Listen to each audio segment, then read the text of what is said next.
Bienvenidos a la clase de Historia del Perú. En la clase anterior hemos hablado acerca del Virreinato del Perú.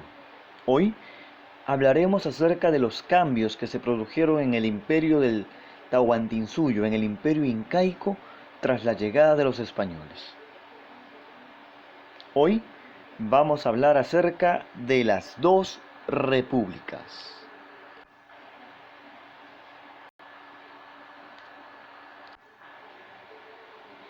Hablar acerca de las dos repúblicas es hablar de la organización social del Virreinato del Perú. Cómo estaba organizada la sociedad colonial, cómo estaba organizado las clases sociales dentro de el Virreinato del Perú, cómo se clasificaban. Vamos a ver cuáles eran los criterios para clasificar, es decir, qué llegaba o qué llevaba a una persona a pertenecer a una u a otra clase social. Empecemos. La clasificación de las clases sociales en la colonia. Recordemos que cuando hablamos de colonia nos estamos refiriendo a un territorio colonizado, es decir, a un territorio dominado por otro. En este caso, cuando hablamos de colonia nos estamos refiriendo al Virreinato del Perú, que fue colonizado, dominado, conquistado por el reino español, por los españoles. Bien, entonces decíamos que la clasificación de las clases sociales no solo se hacía en función de la posesión de bienes ni por el origen familiar. ¿A qué nos referimos con esto? En tiempos de la colonia, en tiempos del virreinato español, se solía creer que los españoles, las personas españolas de origen español que tuvieran más cercanía a la corona española, cuyas familias fueran más importantes en la colonia o en el reino español, eran más importantes que todos los demás. O sea, por el origen familiar, si tu apellido era un apellido importante, si tu apellido pertenecía a una familia de renombre, a una familia, entre comillas, famosa en el reino español o en el virreinato colonial, esta familia, contigo y tu familia, iban perteneciendo a una de las clases sociales más altas o entre las más altas y entre las más importantes de esta etapa colonial. De la misma manera, si poseías tierras, dinero, casas o cualquier otras posesiones que te permitiesen tener un poder económico importante, esto te hacía merecedor a estar en una de las clases más altas de la colonia en el virreinato del Perú. Continuemos. Entonces, teniendo en claro que no solo se hacía la organización social, no solo se clasificaba en base a los bienes, al dinero o al origen familiar, al apellido que uno tuviera, también se solía hacer la clasificación social en base a la raza a la que pertenecía a una persona. De esta manera, el color de la piel determinaba enormemente la posición social de una determinada persona. Es decir, en la colonia del Virreinato del Perú, se clasificaba socialmente a las personas dependiendo el color de piel que tuviese. En base a esto, se considera la existencia de tres estamentos, es decir, de tres grandes clases sociales.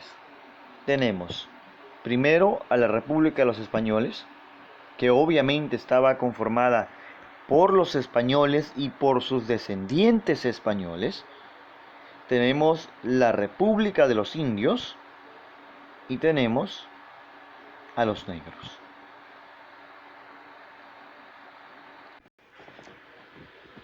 Bien, veamos ahora la República de los Españoles.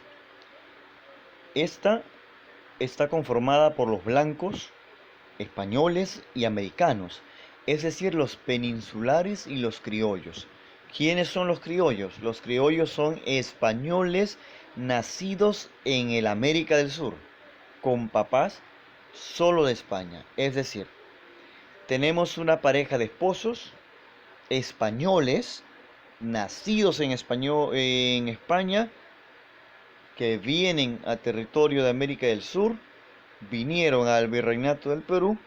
Ya la mujer estaba embarazada o se embarazó acá en el virreinato, y el hijo que nace por nacer en territorio americano es considerado criollo, pero sus padres son de origen español, ambos papás.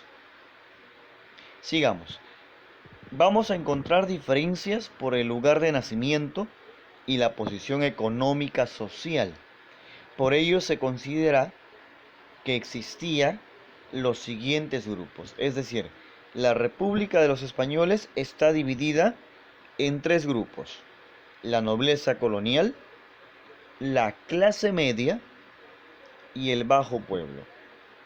La nobleza colonial, que está conformada obviamente por los nobles y sus descendientes. Ahí podríamos tener a los conquistadores, a los militares, podríamos tener al virrey, a todos los funcionarios públicos que había en ese entonces. En la clase media podríamos tener, por ejemplo, a los españoles, que se dedicaban al comercio y a la industria. Y el bajo pueblo, españoles que tendrían bajos recursos económicos. Esto estaría considerado dentro de los tres grupos pertenecientes a la República de Españoles en el Virreinato del Perú durante la época colonial. Bien, veamos a ver acerca de la República de Indios. La República de Indios la conformaban todos los indígenas nobles, es decir, todos los descendientes de la élite cusqueña y de las panacas reales.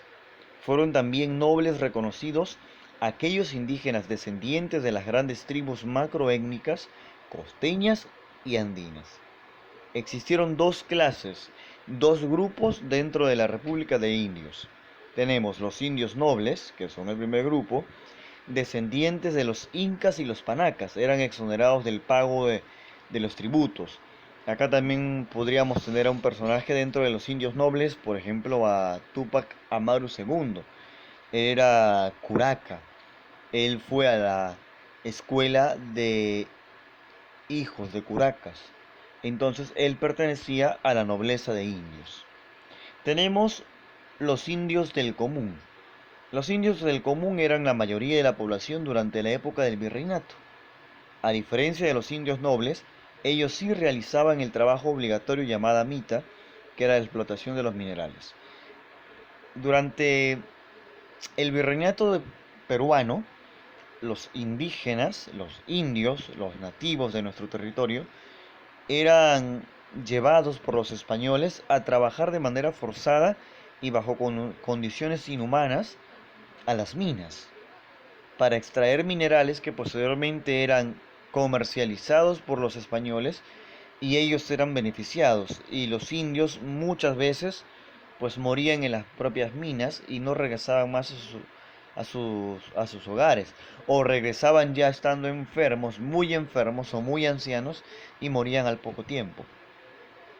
En cambio, los indios nobles, los que pertenecían a la nobleza india, por ser, por ejemplo, nietos o tataranietos de los incas, o de familiares de los incas, o de familia perteneciente a la realeza o a la nobleza incaica, ellos no estaban obligados a trabajar en estas actividades forzosas, sino que al contrario tenían ciertos privilegios dentro de la República de Indios, dentro de este grupo social al que pertenecían dentro del Virreinato del Perú.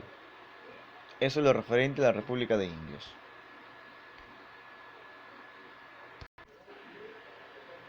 Bien, eso es lo referente a las dos repúblicas.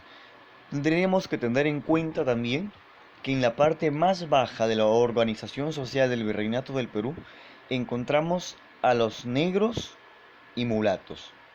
Los negros, por lo general, eran personas que habían sido esclavizadas, habían sido en muchas ocasiones secuestradas de sus países de origen, mayoritariamente de África, y vendidos como esclavos. Esas personas eran traídos a territorios coloniales y forzados a los trabajos. Ellos no tenían derecho a nada, eran esclavos, eran tratados como animales. Tenemos también en la baja parte de la organización social a los mulatos. ¿Quiénes eran los mulatos? Los mulatos eran hijos de españoles con mujeres de raza negra. Estos, por ser hijos de mujeres de raza negra, no eran reconocidos por los españoles y eran tratados bajo el término de bastardos, es decir, como hijos ilegítimos.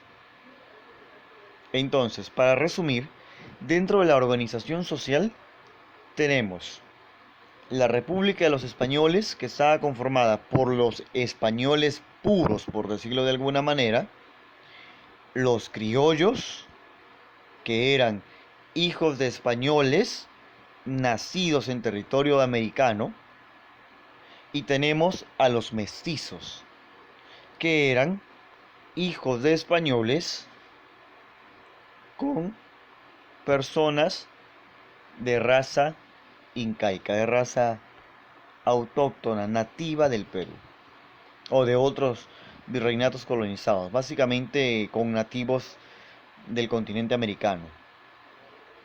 Ya decíamos en la clase anterior que los mestizos pues digamos que eran muy populares en la época y eran hasta en cierta manera aceptados. Tenemos después a los indios, que como ya hemos dicho, vuelvo a resumir, los indios descendientes de la nobleza incaica pues tenían privilegios dentro del virreinato y no realizaban trabajos forzosos. Es más, tenían derecho a poseer tierras, a poseer cierto grado de riqueza, ¿no? Tal es el caso, como decía hace un instante, de Túpac Amaru II, quien era un curaca. Tenemos en la última parte a los negros y a los mulatos, que como ya hemos mencionado, los negros eran esclavos y los mulatos hijos ilegítimos de españoles con mujeres de raza negra. O puede ser al revés, aunque se daban muy pocos casos, hijos de hombres de raza negra con mujeres españolas. Muy bien, esto ha sido toda la clase de hoy. Desarrollen la tarea, copien en su cuaderno el resumen de la clase que va a estar publicada y presenten la tarea en la fecha solicitada. Muchas gracias.